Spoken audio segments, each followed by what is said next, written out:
Hello, আসসালামু আলাইকুম।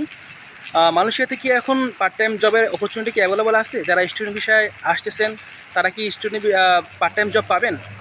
Two be honest, মালয়েশিয়াতে এখন জবের ক্রাইসিস চলতেছে। যারা হচ্ছে কলিং ভিসায় আসছেন তারাই কিন্তু ঠিকমতো জব পাচ্ছেন না। তবে পার্ট টাইম জব পাওয়া যায়, তবে সেক্ষেত্রে চান্সটা কম।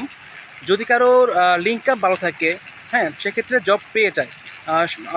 তবে সেক্ষেত্রে সবার কিন্তু ভাগ্যটা সেম হয় না। কেউ হচ্ছে আপনার এসে জব পেয়ে যায়, আবার কেউ 2-3 মাস ওয়েট করতে হয়, কারো 6 মাস ওয়েট করতে হয়। তো সেক্ষেত্রে আমি বলবো যে যেহেতু জব ক্রাইসিস এখন, আপনাকে অ্যাটলিস্ট 2 থেকে 3 মাস বা পারলে 4-5 মাসে একটা ব্যাকআপ থাকতে হবে আপনার, যে আপনি লিভিং কস্টে চালানোর জন্য।